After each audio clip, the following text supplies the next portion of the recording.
Saudi Arabia చెప్పేశారు, Qatar కూడా చెప్పారు, మిగతా వాళ్ళందరూ చెప్పారు, మా దగ్గర ఉన్న బేస్ నుంచి మీరు ఎయిర్క్రాఫ్ట్ మూవ్ చేయకూడదు, మీరు ఇరానియన్ లీడర్షిప్ మీద చేయబోయే బాంబింగ్ మా దగ్గర నుంచి ఎయిర్క్రాఫ్ట్ యూజ్ చేయకూడదు, మీరు మీ వైట్ నుంచి తెచ్చుకోండి, మీరు ఏమైనా చేసుకోండి, మాకు తెలియదు, మా ఎయిర్ స్పేస్ వాడకూడదు. మరి ఎట్లా బాంబ్ చేస్తారండి?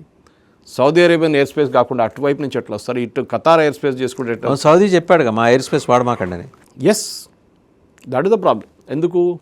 వాళ్ళకు సింపతి ఉంది ఇరానియన్ లీడర్స్. వాళ్ళకి తెలిసి ఏంటంటే వాళ్ళ దగ్గర కూడా కొంతమంది షియాయి పాపులేషన్ ఉన్నారు. షియా వాళ్ళు ఉన్నప్పుడు ఎవడో ఇప్పుడు రేపు సూసైడ్ బాంబింగ్ చేసుకోవచ్చు. ఆ భయం వాళ్ళకుంది.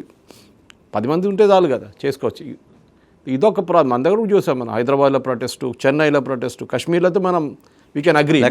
కాశ్మీర్ కార్గిల్ వైపు మొత్తం షియా ముస్లిమ్స్ ఉన్నారు.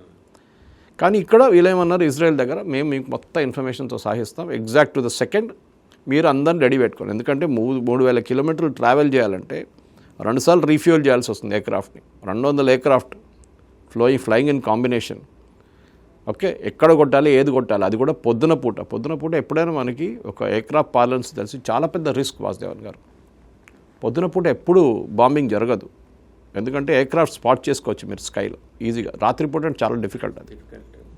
సో అమెరికన్ ఎయిర్క్రాఫ్ట్ క్యారియర్ నుంచి అక్కడున్న సైబర్ ఎక్స్పర్ట్స్ ఏం చేశారంటే ఫస్ట్ వీళ్ళ రాడార్ సిస్టమ్ని కరప్ట్ చేసి పడేశారు, సైబర్ వార్ఫేర్ చేశారు. ఇరాన్ రాడార్ సిస్టమ్ అది మోస్ట్లీ రష్యన్ సిస్టమ్స్ ఉన్నాయి వాళ్ళ దగ్గర.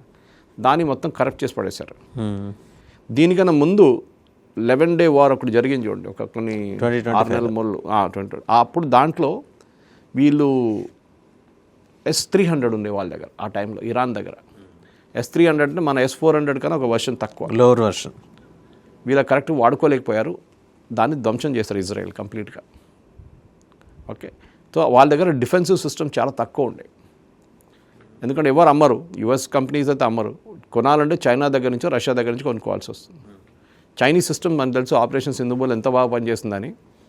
పాకిస్తాన్ మొత్తం కంప్లీట్ కన్ఫ్యూజ్ అయిపోయారు, ఏం జరుగుతుందో వాళ్ళకే అర్థం కాలేదు మన వాళ్ళు అటాక్ చేసినప్పుడు.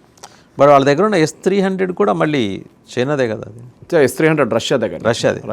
S-400 S-300 అంతా రష్యన్ ఆర్మ్స్ అనమాట. ఈ పరిస్థితుల్లో వీళ్ళేం చేశారంటే బాంబింగ్, నేను చెప్పాను చూడండి, ఇది డిసైడ్ చేశారు, ఓకే వీ విల్ బాంబ్ నా.